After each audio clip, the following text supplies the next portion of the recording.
ஆன்மீக அன்பர்கள் அனைவருக்கும் தெய்வீக எண்ணங்கள் யூடியூப் சேனலின் சார்பாக அன்பான வணக்கங்கள். இன்னைக்கு நம்ம தெய்வீக எண்ணங்கள்ல பார்க்கக்கூடிய மிகவும் ஒரு முக்கியமான பதிவு, 11 நாட்களில் உங்களுடைய வேண்டுதல்கள் எதுவாக இருந்தாலும் உங்களுடைய கோரிக்கைகளை நிறைவேற்றக்கூடிய ஒரு அற்புதமான வழிபாட்டு முறையை தான் இன்னைக்கு நம்ம பார்க்க போறோம். 11 நாட்களில் கண்டிப்பாக இது நடந்தேறும். இந்த வழிபாட்டு முறையை எப்படி பண்ணுவது, இதை பற்றி இந்த பதிவுல தெளிவாக விரிவாக பார்க்கலாம். தெய்வீக எண்ணங்கள் சேனலை இப்பதான் நீங்க முதல் முறையா பாக்குறீங்கன்னா கீழே இருக்கிற சப்ஸ்கிரைப் பட்டனை கிளிக் பண்ணிக்கோங்க, பக்கத்துல இருக்கிற பெல் பட்டனையும் கிளிக் பண்ணிக்கோங்க. தினம்தோறும் ஒரு ஆன்மீக தகவல் கொடுக்குறேன், அது உடனே நோட்டிபிகேஷன் வரும், நீங்களும் பார்க்கலாம்.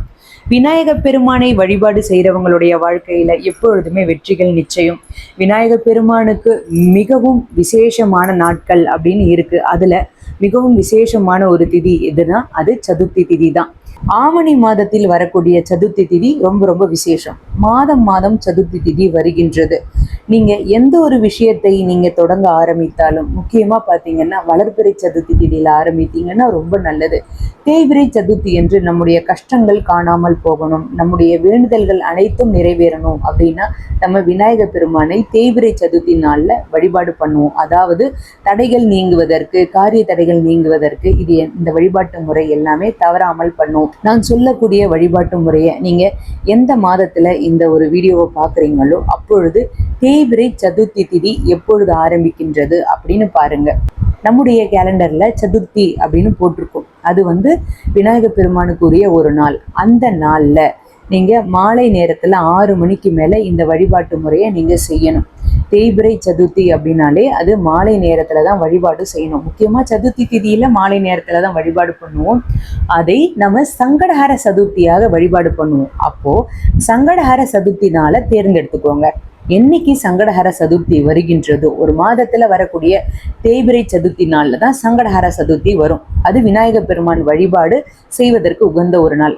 அன்றைய நாள்ல நீங்க செய்யக்கூடியது என்ன பண்ணுங்கன்னா, உங்க வீட்டுல விநாயகர் சிலை இருந்தால் சந்தனம், மஞ்சள், பால், தயிர், தேன் இந்த பொருட்களை வைத்து அபிஷேகம் பண்ணுங்க. அப்படி இல்லைன்னா கோவிலுக்கு இந்த பொருட்களை வாங்கி கொடுங்க. எருக்கம் பூ கிடைத்தா அந்த பூவை விநாயகருக்கு வைங்க. செம்பருத்தி கிடைத்தாலும் வைங்க. இப்படி நீங்க விநாயக பெருமானுக்கு பிடித்த கொழுக்கட்டைகள், நைவேத்தியம் எல்லாமே செய்து வைக்கலாம். அப்படி இல்லைன்னா ஒரே ஒரு கட்டி வெல்லம் மட்டும் விநாயக பெருமானுக்கு வைங்க. அடுத்தது நீங்க செய்ய வேண்டியது என்னன்னு பார்த்தீங்கன்னா, விநாயகர் அகவல் முழு மனசோட படிங்க. 11 நாட்கள்ல உங்களுடைய வேண்டுதல்கள் நிறைவேறணும், நான் இன்றைய தினம் ஆரம்பிக்கிறேன் அப்படின்னு பிரார்த்தனை பண்ணிக்கோங்க. விநாயக பெருமான் கிட்ட உங்க பூஜை அறையில விநாயகர் அகவல் முடிந்தால் படிங்க, இல்லைன்னா ஒலிக்க செய்யுங்க. கையில 1 ரூபாயை வச்சுக்கோங்க. கையில ஒரே 1 ரூபாயை வச்சுக்கோங்க. அதாவது நம்ம ஒரு வேண்டுதலை வைக்க போறோம் அப்படின்னா இந்த 1 ரூபாய் நாணயத்தை வைத்து வேண்டுதல் வைப்போம். முடிந்தால் ஒரு அருகம்புல் கையில வச்சுக்கோங்க. இந்த 1 ரூபாயை வச்சுக்கொண்டு இந்த 1 ரூபாயை வைத்து விநாயக பெருமானிடம் உங்களுடைய கோரிக்கையை நீங்க வைக்கணும். அதாவது செல்வ வளம் பெருகணும் அப்படின்னா லக்ஷ்மி கணபதியை மனசுல நினைச்சுக்கோங்க.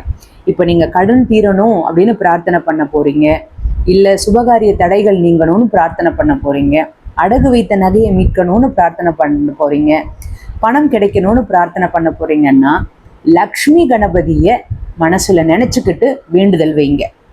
பொதுவான வேண்டுதல்கள் இருக்கு, வேலை கிடைக்கணும், குழந்தை பாக்கியம் கிடைக்கணும் அப்படின்னு பொதுவான வேண்டுதல்கள் சிலது இருக்கும்.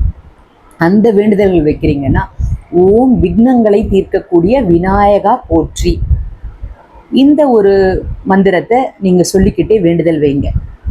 இப்படி நீங்க உங்களுடைய கோரிக்கையை வைத்ததுக்கு அப்புறமா என்ன பண்ணுங்க, அந்த 1 ரூபாய் நாணயத்தை அந்த விநாயகருடைய பாதத்திலே வச்சிருங்க. படம் இருந்தாலும் சிலை இருந்தாலும் அதை விநாயகர்கிட்டயே வச்சிருங்க.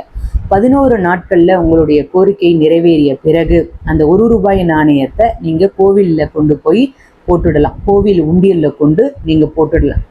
இது 11 நாட்கள் தொடர்ந்து நீங்க செய்யுங்க. முழு மனதோடு அசைவம் எதுவும் சாப்பிடாமல் பிரார்த்தனை வைக்கணும். இதுதான் ரொம்ப ரொம்ப ரொம்ப முக்கியம்.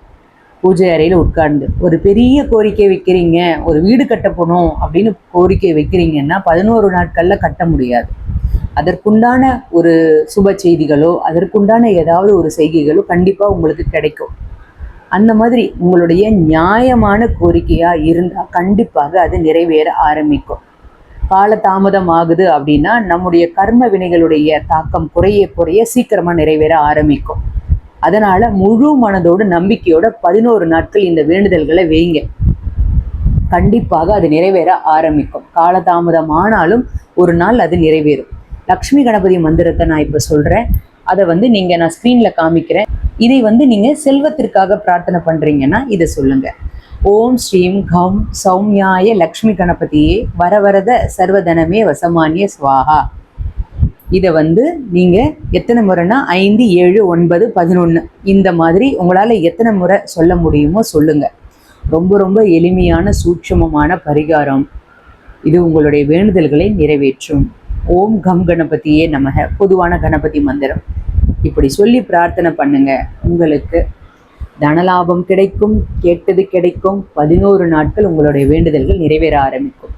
மாலை நேரத்துல தேய்பிறை சங்கடார சதுர்த்தியில தொடங்க ஆரம்பித்து தொடர்ந்து நீங்க செய்யுங்க. உங்களுடைய கோரிக்கைகள் அனைத்தும் நிறைவேறும் விநாயகருடைய அருளால. ஓம் கம் கணபதியே நமக இந்த நாமத்தை கமெண்ட்ல டைப் பண்ணுங்க.